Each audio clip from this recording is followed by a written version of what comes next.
As New York considers whether to legalize recreational marijuana, new questions are arising about the impact that would have, and also the big money lobbying efforts underway to sway lawmakers to make it happen. 5 1's Ray Ramundi worked with the Journal News newspaper on this special report.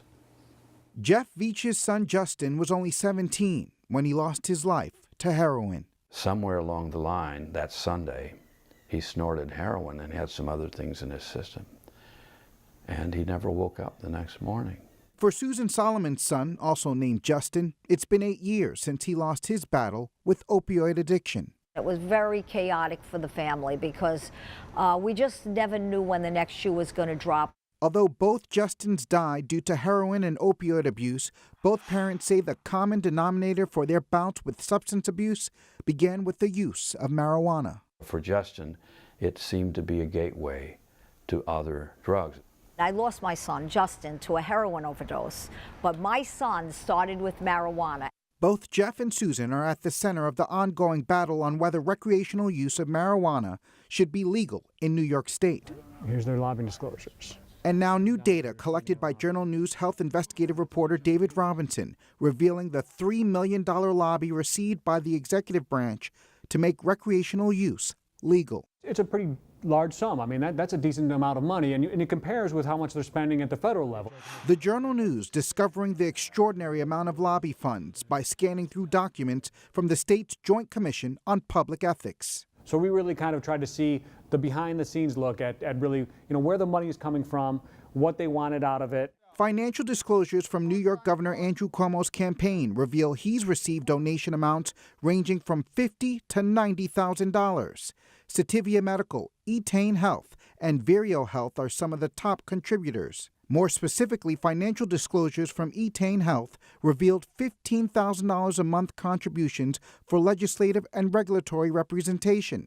Vireo Health financial disclosures revealing as much as $5,000 a month contributions in support for recreational marijuana use. The cash flow of lobbying funds starting after Governor Andrew Cuomo, with the stroke of a pen, legalized medicinal use of cannabis 4 years ago here in New York State. There are currently 22 operational medical marijuana dispensaries here across the state of New York, including 2 right here in Westchester County. This one you see right behind me is here in downtown White Plains. According to the State Department of Health, 18 more medical dispensaries will pop up across the Empire State.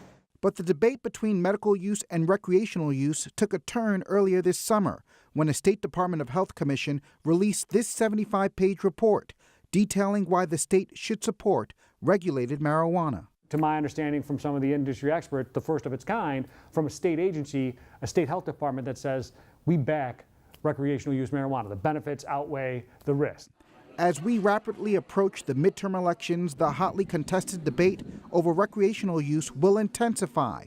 Public listening sessions are planned for the coming weeks as supporters and advocates wait to see if there's a political shift with the state legislature, which will make the final determination. Ray Ramundi, FiOS 1 News. To read more of David Robinson's investigation, head to lowhud.com right now. A full report will also be printed in this Sunday's Journal News. And David Robinson from the Journal News joins me now. And David, before we begin, first of all, just a point of information for our new viewers in new markets and for you. I've long supported legalizing recreational marijuana. I've advocated for it on this show. Wanted to let everybody know before our conversation began. So in your piece and as Ray's piece as well, there were some conversations with people who were concerned about marijuana as a gateway drug, family of people who had lost loved ones to opioid overdoses. It's an open question as to whether it is a gateway drug. Neither you or I are medical doctors or medical researchers. Anything you want to add to that from what you heard from those families, or should we just move on and I mean, I think Susan Solomon's comments about her son Justin speak for themselves. I mean, it's a position that I'm sure a lot of parents who've dealt with addiction share in that kind of take on it. In my reporting on the opioid epidemic, I've come across multiple families that share, as far as the medical merits and the discussion within medicine, that's I think a little bit longer discussion than what we're prepared to undertake right now. Certainly no disrespect to their viewpoints. I'm just pointing out that for the most part, it's an open question as to whether it is. All right, let's focus on the lobbying money for recreational marijuana. Your reporting indicated that $3 million or so came from marijuana companies that stand to profit from making marijuana legal. Is that right? Essentially. So the review was basically a 5-year look at lobbying dollars spent in New York, beginning with the medical marijuana companies. A lot of them were the hopefuls and the applicants for the licenses that went out back in 2014. But now, around 2017, some of the money started to flow from some outside interests, California-based companies and Colorado-based companies that have a larger stake in the recreational market. And so we kind of tried to give the full spectrum of kind of where the legalization policy, first in medical and then recreational, has come from, and where the money is flowing from into New York that's shaping some of these laws and policies. I was reminded as we were doing this because in the recent years, New York has legalized daily fantasy sports. It was illegal, then it became legal, and there was lobbying money that was spent by the advocates for daily fantasy sports. Same thing with MMA fighting. It was illegal in New York, it was legalized, and there was lobbying money. So is there an objection that companies that potentially stand to profit from legalizing recreational marijuana are lobbying for the legalization of recreational marijuana? Are people upset about that? No, not necessarily. I think it's more of the group that we spoke with, Smart Approaches to Marijuana, has a presence across the country. So they've been involved on the front lines of this debate for some time now, with the pro-legalization groups like Marijuana Policy Project that we referenced and spoke with in the article, as well as NORML and some of the others. And really their objection is that it's a public policy issue that is being influenced by lobbying on a scale that's a little bit different than some of those typical examples that you talked about here, that it's affecting a broad spectrum, it's affecting future generations. And what they're saying is that it's happened so fast. The time frame here is pretty unique in how fast kind of public polling has turned the tide on marijuana legalization, as well as kind of some of the laws that are coming up here. I mean, when you're talking about states passing before the federal government, that's another example of, they're saying, that a lot of these policies and laws are being passed with influence from money that potentially isn't getting the light of day. And what they're saying is that, we need to have a discussion about that. And public opinion certainly has changed quickly. When this fight played out in other states, there were businesses that stood to benefit from keeping recreational marijuana illegal that lobbied to keep it illegal. I'm thinking particularly of alcohol companies, bar and nightclub owners, and especially pharmaceutical companies who saw either medical or recreational marijuana as a threat to their bottom line. Any idea if anti-legalization groups are also lobbying in New York, and if so, where that's coming from? Sure. As far as the anti-lobbying, I think there's been a shift a little bit away from that. I mean, there's some pharmaceutical industry groups that are pro-legalization now. GW Pharmaceuticals we looked into is part of the money that we researched, and there's some large kind of venture capital funds that have interests in big pharma holdings, and a lot of them have a diverse mixture of investments. But as far as actual, the pharma lobbying group, I mean, I don't think for them, I think they're spending their money elsewhere. We didn't specifically look into pharma's spending, because it's difficult to parse out some specific lobbying dollars. Because when you're talking about the large lobbyists like that, when you're talking about pharma's lobbying arm, which is a national group, you're talking about they're putting in a list of issues that they're touching on that medical marijuana and marijuana otherwise would be kind of buried, I guess, in the heap of issues that they have on their table. So one of the takeaways from the piece is that there seemed to be some criticism, or questions at least, of Governor Cuomo and some other elected officials, wondering if perhaps the lobbying money was impacting their decisions or their change of view when it comes to this. Cuomo had been anti-recreational marijuana.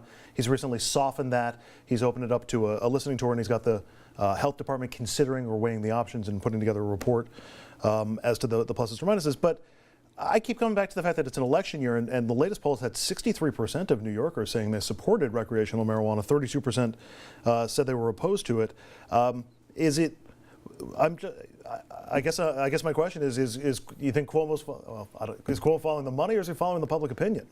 Yeah, I think on Cuomo, this hasn't been an issue that I think he was passionate about to begin with. So I think part of it, in the criticism from the insiders is that he felt some political pressure, obviously during the Cynthia Nixon and the primary challenge. But his people pushed back that the lobbying study, or the health department study was launched in January before their understanding of it. But I think it's something that he's evolved somewhat, but it doesn't seem to be his favorite issue anyway. I think the issue that a lot of the anti-legalization groups are pushing is that it's not necessarily Cuomo directly, it's more the health department, because the health department is kind of at that crossroads of medical and recreational. They're saying that the health department is overseeing the medical marijuana program, but also being tasked by Cuomo to issue the first of its kind, to their understanding, a state public health agencies report that basically says the benefits outweigh the risks for recreational marijuana, and that's kind of where they say there's a gray area when you start saying that there's a public health agency that's putting that stamp of approval on something that potentially has some questions about the long-term public health effects, that you have to follow money and say who's influencing the health department, whether it's Cuomo's behest or the lobbying dollars behind that or campaign contributions. Final question: as we wait a decision as to whether New York's going to legalize recreational marijuana or not, I take note of the fact that the state has implemented a lot of changes in its policies already on the margins. You've got prosecutors and police departments in the city refusing now to prosecute most cases of possession, instead of making it just a violation. It's been decriminalized in most volumes in New York State since 1977. And all of those changes happened without the lobbying dollars that the critics are worried about when it comes to the legalization push. I'm wondering, did those critics object to the sort of softening of those other marijuana rules, and how might they respond to the fact that it happened without any money? Sure. I think their response, and speaking with them in their interviews that I conducted for the article, was that they're not opposed to the decriminalization, and they make those same points, that it's already heading towards that direction. Some of the root causes of the racial bias and injustices in the application of law enforcement's enforcement of the marijuana prohibition, that's already happening, and that is a separate issue from the recreational. When you're talking about legalizing recreational, you're talking about introducing, as their big fear is, the new big tobacco, the idea that this is going to be something that's going to be run by companies that have a different agenda, a different motive in mind than potentially addressing those kind of law enforcement issues. Their agenda is going to be to get as much product out there and to try and get it to as many people as possible. It has been stunning to see the change in public opinion in this, and it'll be fascinating to see how this plays out over the coming months and years. David Robinson, healthcare reporter with the Journal News and lawhood.com. David, thank you very much. Thank you. We will take a break. When we come back, Hurricane Michael is gone, but certainly not forgotten. The death toll climbing, an entire town practically wiped off the map. We'll get you a report from one of the hardest hit areas next.